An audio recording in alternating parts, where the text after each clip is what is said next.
불학회를 통해서 보는 교회론 5번째 시간입니다. 오늘 주제는 교회의 표지입니다.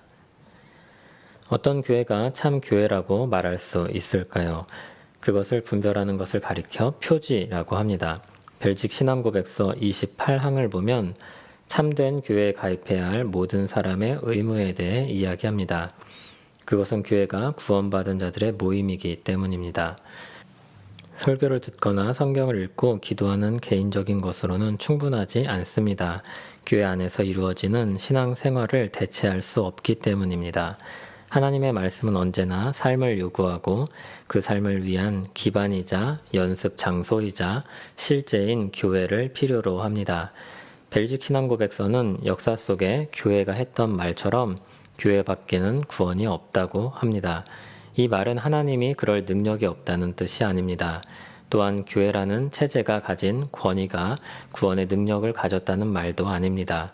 하나님이 교회를 통해 복음을 전하고 구원하시기로 정하셨다는 뜻입니다.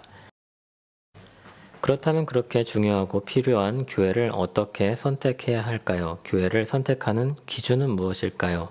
가까운 교회를 가면 될까요? 나를 적당히 내버려 두는 교회로 가면 될까요? 그런 것들은 다 부수적인 이유입니다. 가장 우선적으로 이 질문을 던져야 합니다. 참된 교회인가? 브라켈 목사님의 말을 들어보겠습니다.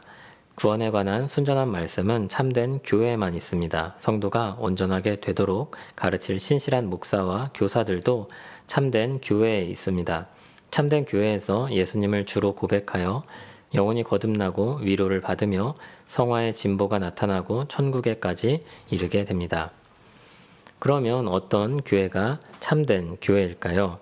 먼저 교회를 구별하는데 적절하지 않은 표지가 있습니다. 아닌 것이죠. 이 책에서는 로마 카톨릭을 기본적인 반대 예시로 제시합니다. 그럼 아닌 것들이 무엇인지 한번 보겠습니다. 첫 번째, 보편성입니다. 얼마나 오래되었나, 얼마나 많은 곳에 존재하나, 얼마나 보편적인가, 이런 것들은 교회의 표지가 될 수 없습니다. 물론 참된 교회는 보편적입니다. 참된 교회는 보편적인 성격을 가지고 있습니다. 그렇지만 이것이 교회를 구별하는 표지가 되지는 않습니다. 뒤에 내용을 보면 좀 더 내용이 확장되고 구체화됩니다. 두 번째로, 오래되었다고 해서 참된 교회라고 할 수 없습니다. 마귀의 왕국도 아담의 타락과 더불어 시작되었다고까지 이야기합니다. 아주 오래되었죠. 세 번째로, 영속성입니다. 주님의 교회는 물론 결코 완전히 없어지지 않습니다. 그러나 이 땅에 있는 지역교회는 세워졌다가 사라지기도 합니다. 네 번째로, 사람 숫자입니다. 많이 모인다고 해서 참된 교회는 아닙니다. 외형은 교회를 구별하는 표지가 되지 않습니다. 많은 사람들이 이단으로 몰려들기도 합니다. 모인 숫자가 교회의 참됨을 말하는 기준이 될 수 없습니다. 다섯 번째로, 전통입니다. 좋은 전통이 있다고 해도 참된 교회라 할 수 없습니다. 지역교회는 얼마든지 퇴보할 수 있습니다. 감독직을 계승한다든지 성직자의 수가 많다든지 하는 것은 교회의 표지가 될 수 없습니다. 여섯 번째로, 기적입니다. 성경은 기적을 참된 교회의 표지로 제시한 적이 없습니다. 또한 기적은 적그리스도적인 교회가 자신을 구별하려고 제시하는 전형적인 표지였습니다. 마지막으로 일곱 번째, 외적인 영광과 번영입니다. 교회는 계속해서 그 외형이 변합니다. 노아와 식구들, 그리고 나머지 세상을 생각해 보십시오. 엘리야의 외로움을 기억하십시오. 교회가 세워진 후 핍박을 받아 숲과 계곡으로 숨어야만 했던 시절도 있었음을 기억하시기 바랍니다. 그러면 이제 참된 교회의 표지를 한번 살펴보겠습니다. 첫 번째 참된 교회의 표지는 교리의 순수성입니다. 이것이 교회의 표지의 가장 기초이고 가장 중요한 것 중에 하나입니다. 그러면 교회의 참된 표지는 무엇일까요? 여기서 순수하다 하는 것은 교리가 하나님 말씀과 일치한다는 것을 의미합니다. 교리의 순수성을 말하는 성경 본문들이 있습니다. 하나님 말씀은 교회를 모으고 보존하며 세우는 수단입니다. 너희는 사도들과 선지자들의 터 위에 세우심을 입은 자라, 이렇게 교회에 대해 말씀합니다. 또 자기 뜻을 따라 진리의 말씀으로 우리를 낳으셨다고 합니다. 교회는 자신에게 맡겨진 하나님의 말씀을 수호해야 할 책임도 있습니다. 그들이 하나님의 말씀을 맡았다고 합니다. 또 교회는 진리의 기둥과 터라고 말씀하셨습니다. 교회는 그래서 이 하나님의 말씀을 위해 싸우고 그 말씀을 지켜야 합니다. 성도에게 단번에 주신 믿음의 도를 위하여 힘써 싸우라고 말씀합니다. 하나님의 말씀은 거짓 교회를 밝히는 수단이기도 합니다. 말씀이 거짓 교회를 밝히는 수단이라면 역으로 그것은 참된 교회를 구별하는 표지이기도 하죠. 하나님과 그리스도가 거하시는 회중이 바로 참된 교회입니다. 두세 사람이 내 이름으로 모인 곳에 나도 그들 중에 있느니라 말씀하셨습니다. 고린도후서 6장 16절은 이렇게 말씀합니다. 우리는 살아계신 하나님의 성전이라. 이와 같이 하나님께서 이르시되 내가 그들 가운데 거하며 두루 행하여 나는 그들의 하나님이 되고 그들은 나의 백성이 되리라. 또 성경을 보면 오직 말씀에 복종하는 것으로 교회가 묘사되어 있습니다. 사도의 가르침을 받아서 교회는 세워졌습니다. 교리의 순수성에 대한 교회 표지를 살펴보면 몇 가지 질문이 생길 수 있습니다. 그러면 배우지 못한 사람은 어떻게 합니까? 그러나 이해하지 못한다고 해서 기준이 변하지는 않습니다. 또 이런 질문을 할 수 있죠. 연약한 자들은 그럼 어떻게 해야 합니까? 우리는 기본적으로 기도하고 말씀을 살펴서 판단해야 할 책임이 있습니다. 한편 하나님은 우리를 도우셔서 눈을 열어주시고 깨닫게 하실 것입니다. 또 교회는 오류가 많지 않은가 이렇게 반문할 수 있습니다. 그럼에도 교회에는 참된 교리가 지켜질 수 있습니다. 특별히 구원과 직결되는 교리를 하나님께서 남기실 것입니다. 그런데 만일 그것조차 없다면 그것은 참된 교회라 할 수 없고 하나님은 거기서 자신의 자녀들을 이끌어내실 것입니다. 교회를 분별하는 표지 두 번째는 거룩함입니다. 교회를 구성하는 지체들의 거룩함입니다. 이 거룩한 지체는 참된 회심한 사람들을 가리킵니다. 참된 거룩함은 참된 믿음에서 솟아납니다. 믿음은 그리스도와 우리를 연합시킵니다. 우리가 믿을 때 그리스도께서 우리 심령 가운데 거하십니다. 믿음은 마음을 깨끗하게 합니다. 믿음은 사랑으로 역사하며 성도를 선한 행실로 이끕니다. 그러니까 참된 믿음을 가지고 있다면 신자들에겐 거룩함이 있을 수밖에 없습니다. 또 참된 거룩함은 하나님의 뜻과 하나님의 계명에 합한 성도의 마음에서 그리고 하나님의 형상이 회복되는 가운데 이루어집니다. 진행 중이라는 것이죠. 또 거룩함은 하나님의 영광을 구하는 것이다 라고 합니다. 우리에게 신자들에게 이와 같은 추구하는 마음이 있죠. 참된 교회는 이와 같은 거룩함을 가르치고 실천합니다. 그러나 물론 모든 사람이 모두 거룩함을 드러낸다는 뜻은 아닙니다. 거룩함을 알고 구하며 참여하는 지체들이 교회 안에 존재한다는 뜻입니다. 세 번째 참된 표지는 성례의 정당한 시행입니다. 이것은 나중에 더 자세히 다루기 때문에 여기서 간단히 다룹니다. 그리스도께서 제정하신 성례를 시행하는 교회가 참된 교회입니다. 세례와 성찬 이 두 가지 성례입니다.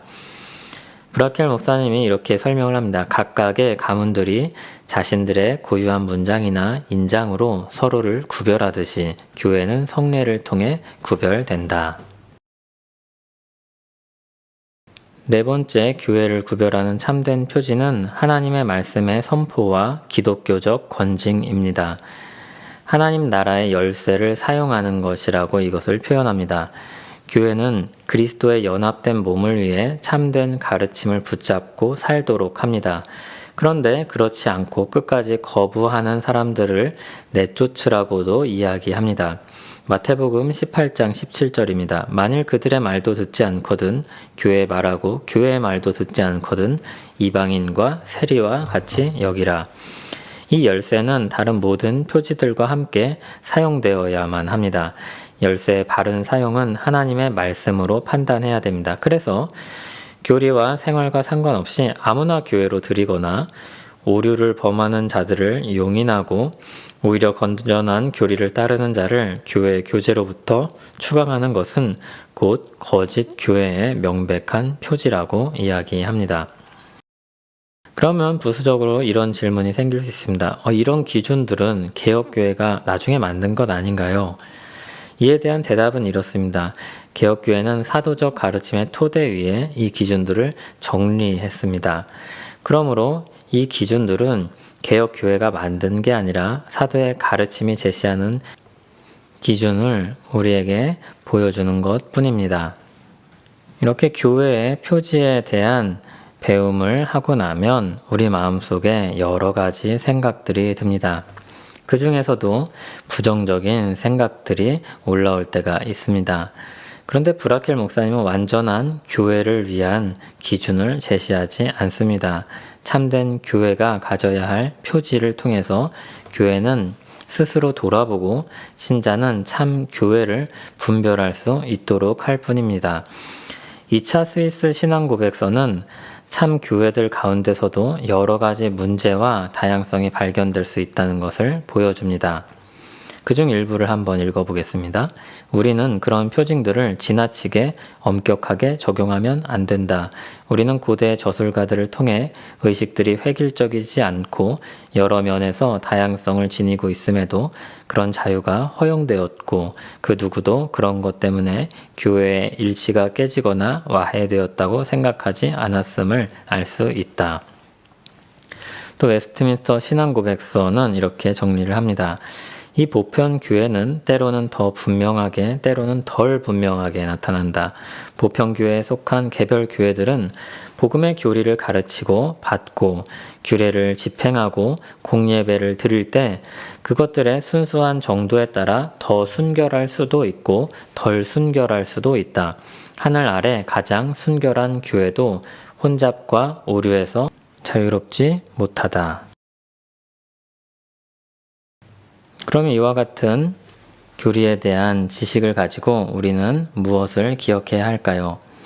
교회는 그리스도와 그분의 진리에 대한 진실된 고백을 통해 구현됩니다.